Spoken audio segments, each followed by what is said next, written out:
Welcome to Manawaker Studios Flash Fiction Podcast. I'm CB Drogi. This week, Recycled by D.A. D'Amico. I dropped the crumpled silver sphere onto the reporter's immaculate desk. He touched it with the tip of his pen, poking at it as if it was some kind of exotic insect, replete with a multitude of furry legs, compound eyes, and venom-dipped fangs. "What is it you said happened?" The man grabbed a pile of torn paper that appeared to have been doodled on and pushed it into the Eliminator, watching with a contented smile as the scrap vanished.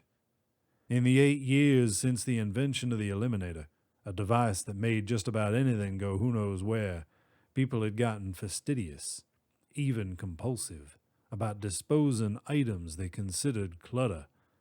I found myself doing it as well, actively looking for things to purge from my crowded life. "This appeared out of nowhere while I was driving to work yesterday," I said. "What is it?" "A test capsule." I turned the object over to display a date code. I looked it up. They used them when they were testing the Eliminator, before they knew it was safe and started to use it to clean up the planet. He prodded the thing again, and seemed vaguely annoyed that it didn't jump up and bite him.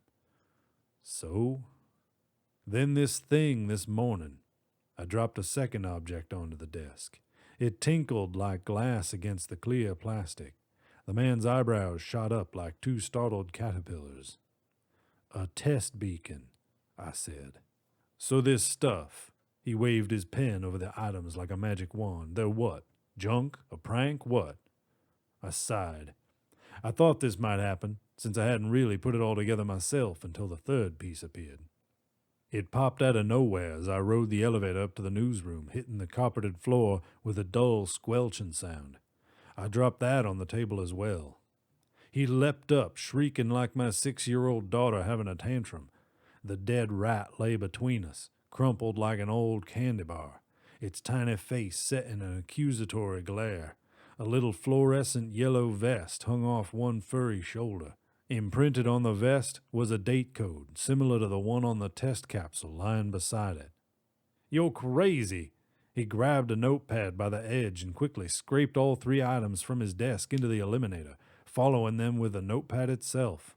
All 4 items disappeared silently and efficiently. "Get out!" "What did you do?"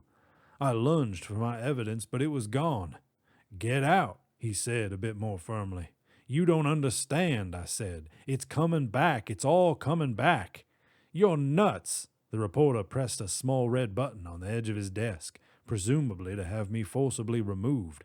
"The Eliminator doesn't destroy garbage. It just moves it into the future."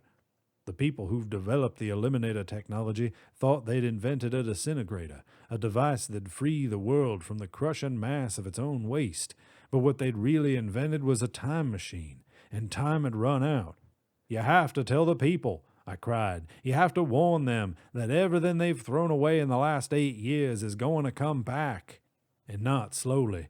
The dates on the canister and the rat were months apart, but both objects returned within hours of each other.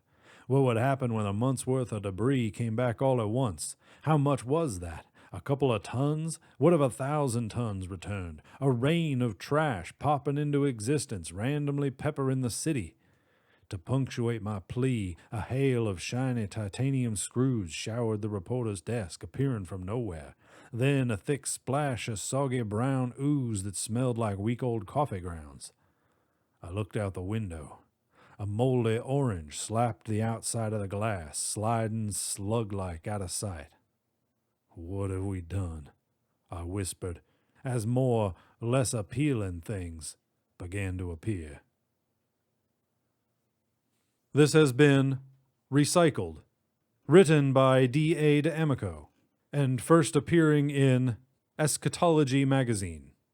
Flash Fiction Podcast is supported by Manawaker Studios patrons on Patreon, the voluntary pay-what-you-want subscription service. To find out more or to become a patron, visit patreon.com/Manawaker.